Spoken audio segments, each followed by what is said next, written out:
Assalamualaikum warahmatullahi wabarakatuh. Welcome to my channel, Afraha Miriano Learning is Fun. Baiklah, pada kesempatan ini kita akan membahas tentang inovasi pembelajaran. Di sini kita akan melihat mengenai pengertian, tujuan, dan manfaat dari inovasi pembelajaran.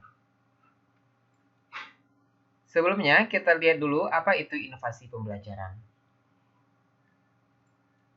Inovasi pembelajaran merupakan sebuah upaya pembaharuan terhadap berbagai komponen yang diperlukan dalam penyampaian materi pelajaran berupa ilmu pengetahuan dari tenaga pendidik kepada para peserta didik dengan tujuan untuk meningkatkan kualitas pendidikan yang berlangsung.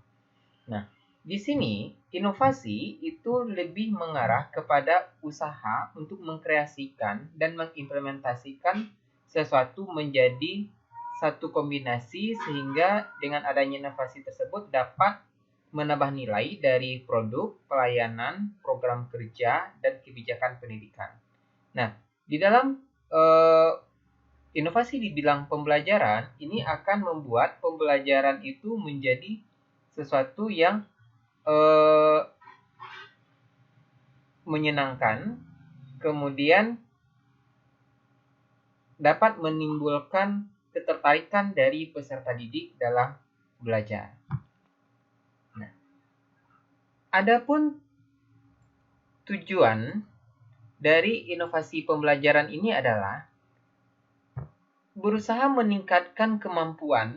Kemampuan di sini yaitu kemampuan dari sumber-sumber tenaga, tercakup di sini peserta didik maupun pendidik. Nah, uang, sarana dan prasarana termasuk struktur dan prosedur organisasi agar semua tujuan yang telah direncanakan dapat dicapai secara optimal. Nah, jadi dengan adanya inovasi dalam pembelajaran, maka semua tujuan-tujuan pembelajaran itu akan tercapai. Apa yang diharapkan dari hasil pembelajaran juga dapat dicapai dengan maksimal. Manfaat dari inovasi pembelajaran ini itu pertama dapat memperbaiki keadaan sebelumnya ke arah yang lebih baik, kemudian memberikan gambaran pada pihak lain tentang pelaksanaan inovasi, sehingga orang lain dapat menguji cobakan inovasi yang kita lakukan, dan mendorong untuk terus mengembangkan pengetahuan dan wawasan, serta menumbuhkan semangat dalam bekerja.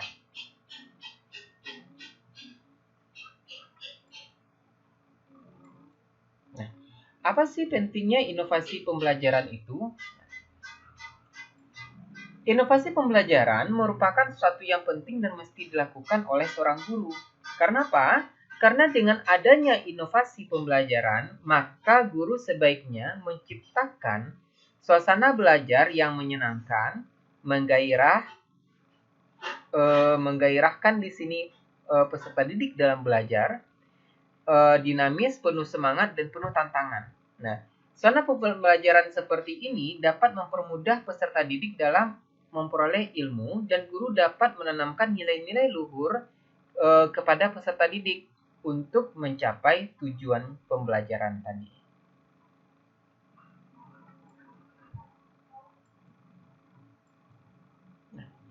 Faktor-faktor yang perlu diperhatikan dalam inovasi pembelajaran.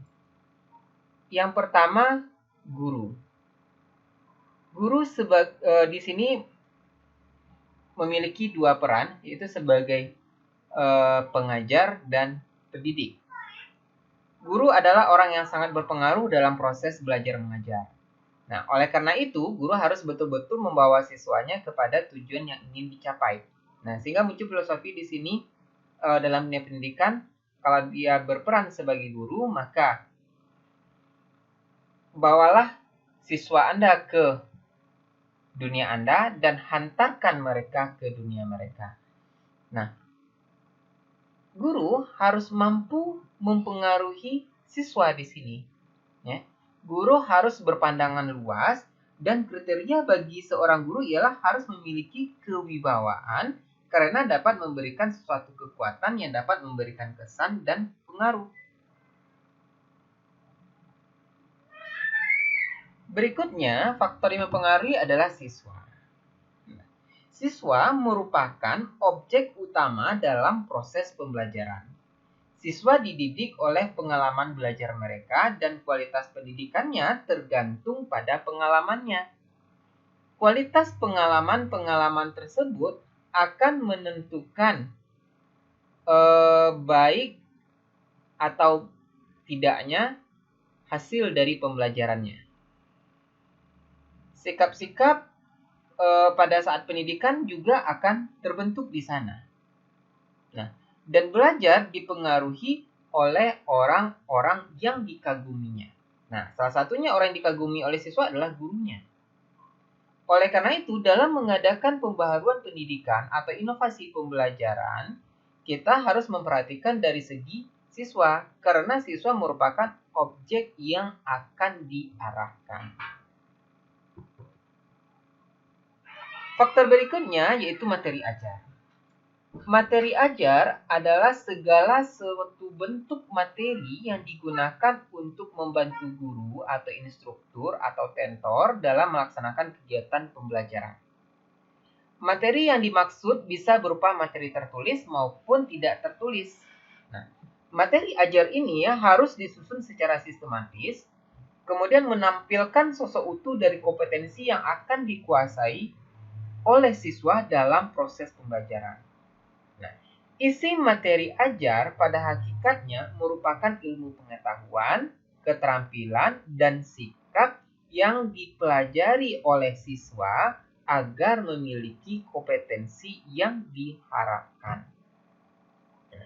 Dengan materi ajar, memungkinkan siswa dapat mempelajari suatu kompetensi atau kompetensi dasar secara runtut dan sistematis, sehingga semuanya secara akumulatif mampu menguasai semua kompetensi secara utuh dan terpadu. Nah, materi ajar di sini merupakan informasi, alat, dan teks yang diperlukan oleh guru untuk perencanaan dan penelaahan implementasi pembelajaran. Faktor yang keempat, lingkungan.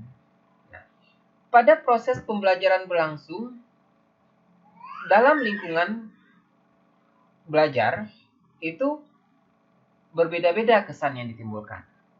Ya. Lingkungan belajar, sebagaimana kita ketahui, itu mencakup situasi fisik yang ada di dalam pembelajaran ketika pembelajaran itu berlangsung. Apa saja itu? Ruangan kelas, ya, atau laboratorium, perpustakaan, media, taman bermain, ya, lapangan, teater, aula. Nah, dari sini kita melihat bahwa agar suasana belajar tidak membosankan, guru harus bisa menyelenggarakan proses pembelajaran tidak hanya di ruang kelas saja, tetapi guru juga bisa mengadakannya di luar ruang kelas. Nah, seperti pembelajaran di lingkungan alam misalnya, atau pembelajaran dilakukan di taman sekolah. Nah, karena di sini lingkungan akan mempengaruhi suasana belajar dari siswa. Nah, inovasi pembelajaran yang dapat dilakukan di sini ya, pembelajaran tidak mesti hanya berada di dalam kelas, tetapi juga bisa dilaksanakan di taman sekolah, ya, bisa di perpustakaan, ya, bisa di laboratorium, ya, atau bisa langsung ke alam. Jadi, inovasi yang diberikan sehubungan dengan lingkungan pembelajaran tergantung pada konteks pembelajarannya seperti apa. Sekarang kita lihat peranan guru dalam melaksanakan inovasi pembelajaran. Secara umum, banyak sekali peranan guru yang mesti dilakukan dalam melaksanakan inovasi pembelajaran. Namun, secara profesional, ini meliputi tugas profesional guru.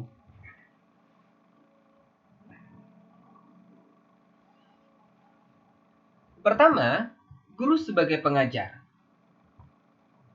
Sebagai pengajar,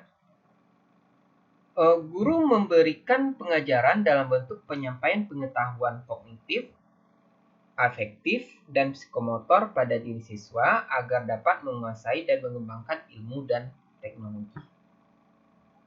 Kemudian guru berperan sebagai pendidik. Nah, di sini mendidik berarti pemberian bimbingan kepada siswa agar potensi yang dimiliki berkembang secara optimal dan dapat meneruskan serta mengembangkan nilai-nilai kehidupan. Kemudian peran guru sebagai pengembang bahan ajar. Nah, sebagaimana kita ketahui, bahan ajar atau materi pembelajaran adalah pengetahuan, keterampilan, dan sikap yang harus dipelajari siswa dalam rangka mencapai standar kompetensi yang telah ditentukan. Nah, secara terperinci, jenis-jenis materi pembelajaran terdiri dari fakta, konsep, prinsip, prosedur, ya, keterampilan, dan sikap atau nilai-nilai. Prinsip-prinsip dalam pemilihan materi ajar meliputi pertama, prinsip relevansi, relevan dengan kondisi yang ada sekarang, relevan dengan perkembangan ilmu pengetahuan. Kemudian konsistensi dan kecukupan.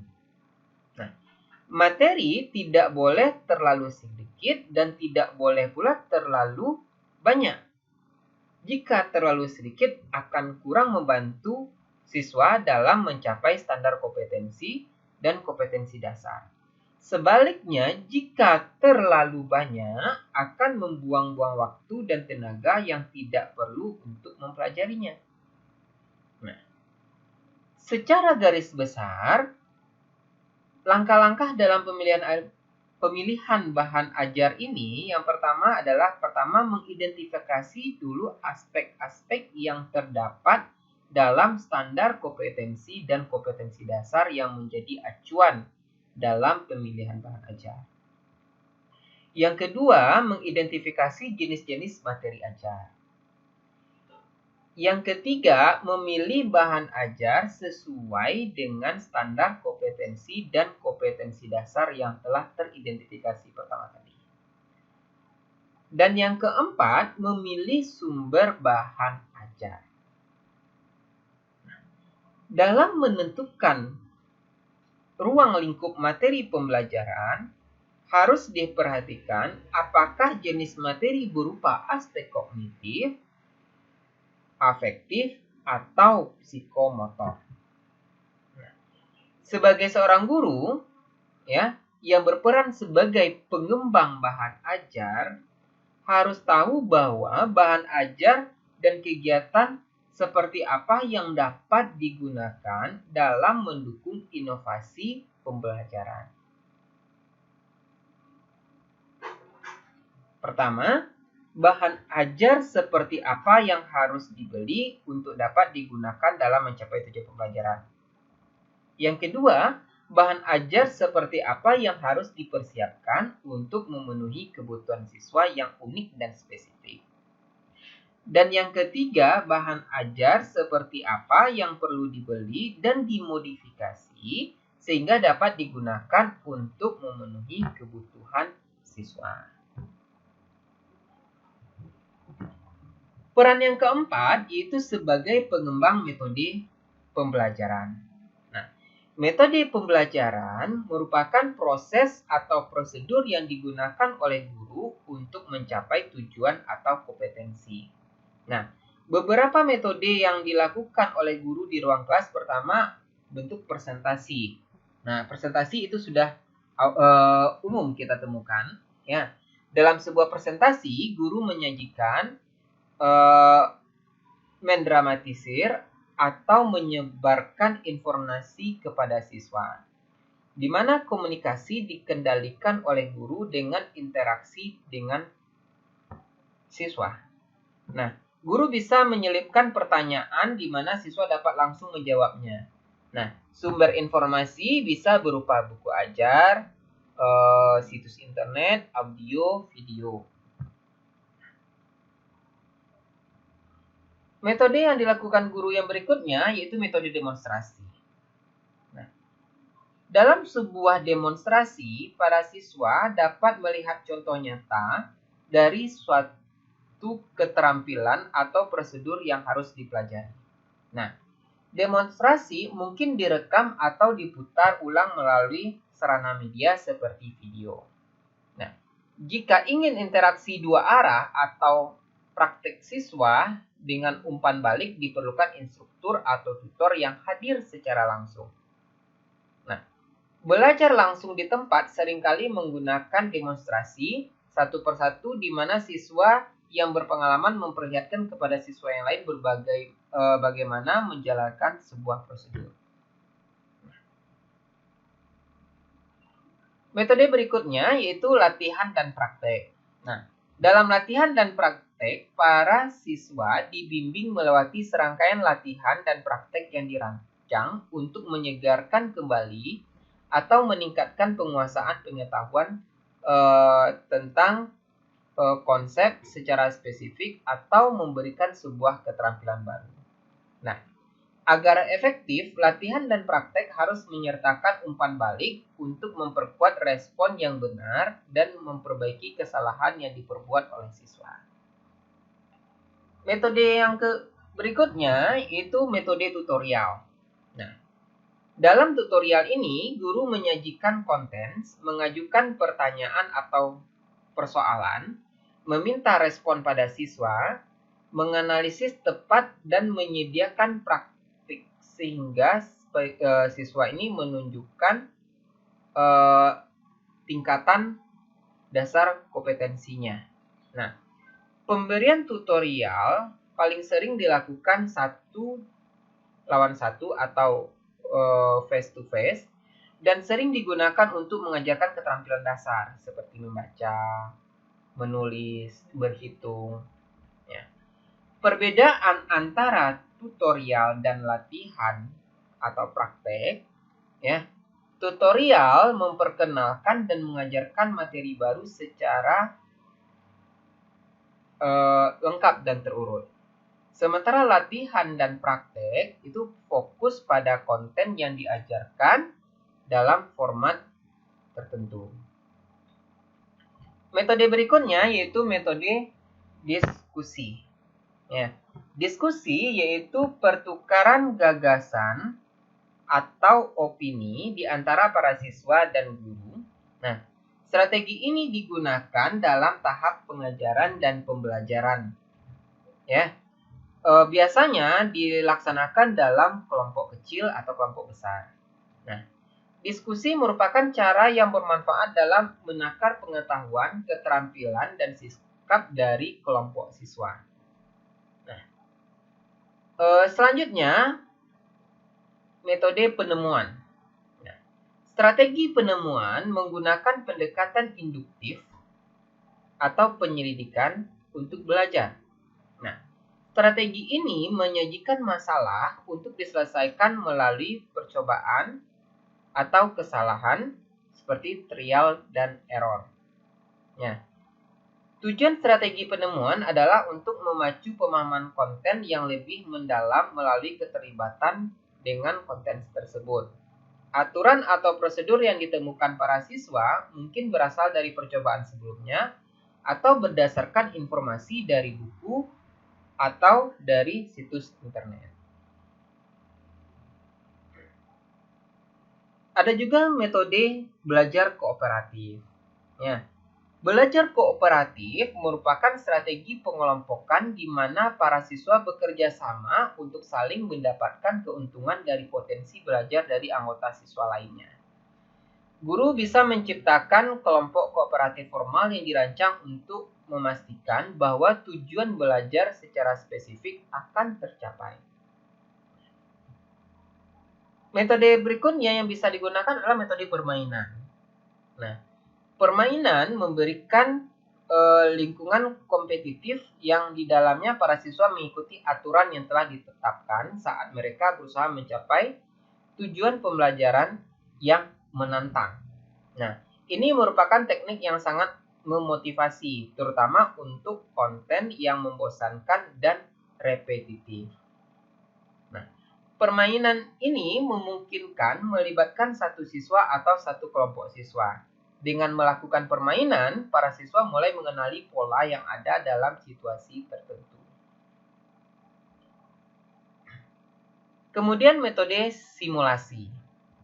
Simulasi melibatkan para siswa menghadapi situasi kehidupan nyata dalam versi diperkecil. Simulasi memungkinkan praktek realistik tanpa mengeluarkan biaya dan risiko. Simulasi mungkin melibatkan dialog peserta didik, manipulasi materi, dan perlengkapan atau interaksi dengan komputer.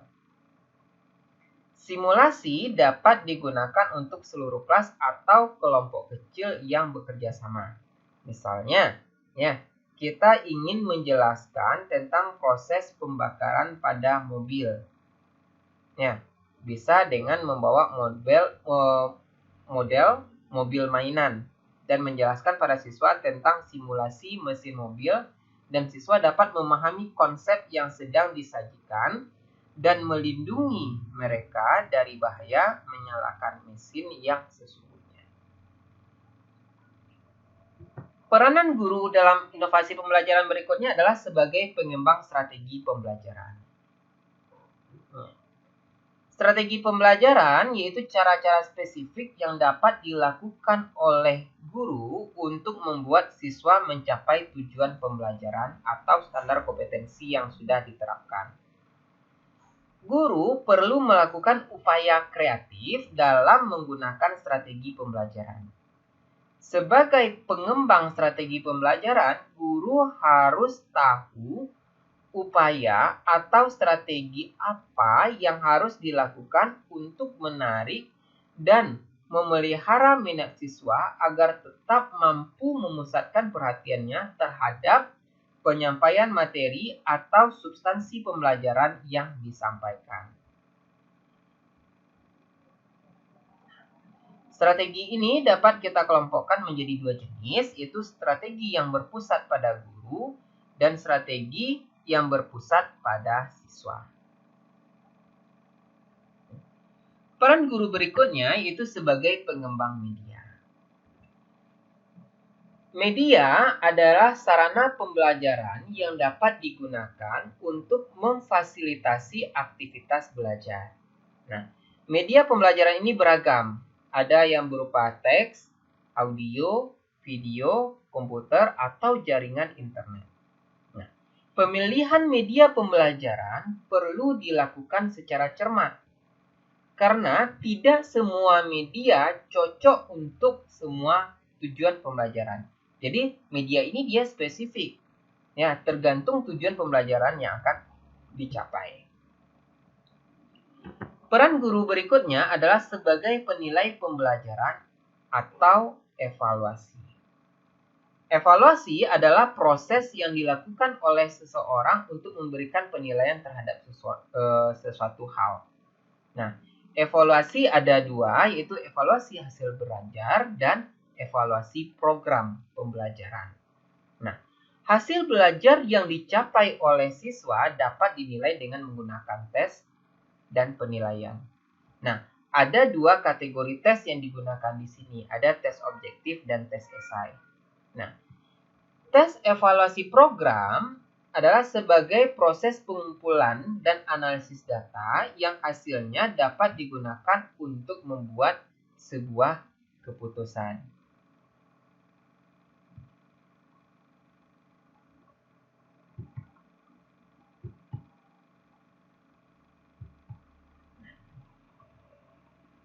Berikut strategi mengimplementasikan pembelajaran inovatif. Nah, adapun strategi mengimplementasikan pembelajaran inovatif itu pertama, kita harus menguasai teori pembelajaran terlebih dahulu. Nah, kenapa teori pembelajaran harus dikuasai? Karena dalam pembelajaran kita harus memperhatikan siswa kita. Untuk menghadapi siswa itu berbeda-beda karakternya. Kita harus memperhatikan pembelajaran bagaimana teori menghadapi anak-anak di bawah umur, menghadapi anak-anak sekolah dasar, menghadapi anak-anak yang remaja, atau bagaimana pula pembelajaran orang dewasa. Kemudian perkaya pemahaman pada metode pembelajaran. Ya, jadi kita harus memiliki pemahaman metode pembelajaran yang lebih banyak lagi sehingga pembelajaran jauh lebih bervariatif dan inovatif.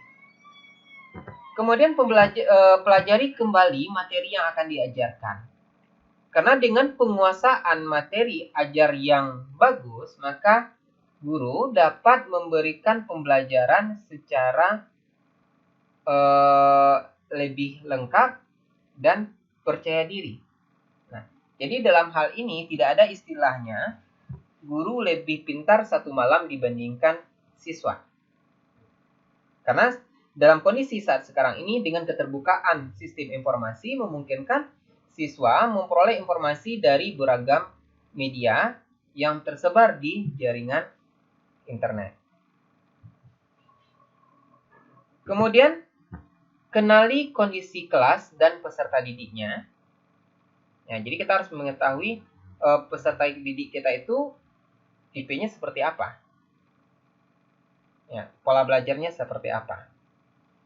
Kemudian lakukan observasi pada pembelajaran sebelumnya. Jadi kita harus terus melakukan refleksi terhadap proses pembelajaran yang telah dilakukan sebelumnya. Kemudian lakukan evaluasi pada pembelajaran sebelumnya. Ya, jadi dari pembelajaran sebelumnya kita harus melihat apa saja kekurangan-kekurangan dari pembelajaran sebelumnya dan diperbaiki untuk pembelajaran berikutnya. Kemudian adakan perbaikan pada pembelajaran sebelumnya. Jadi, kelemahan pembelajaran sebelumnya diperbaiki kemudian diterapkan pada pembelajaran berikutnya. Berikut adalah contoh inovasi pembelajaran. Misalnya kit praktikum kimia ini. Nah, kit praktikum kimia itu merupakan salah satu inovasi pembelajaran di mana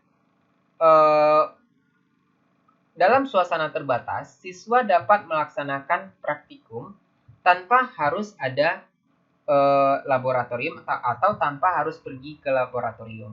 Nah, di sini digunakan alat-alat yang sederhana, tetapi dia tidak menyalahi konteks dalam pelaksanaan praktikum. Demikianlah penjelasan singkat tentang inovasi pembelajaran. Terima kasih atas segala perhatiannya. Jangan lupa memberikan like, menyebarkan informasi ini, dan memberikan subscribe pada channel ini agar kami lebih termotivasi lagi untuk menyajikan informasi-informasi dan ilmu-ilmu yang lebih bermanfaat. Assalamualaikum warahmatullahi wabarakatuh.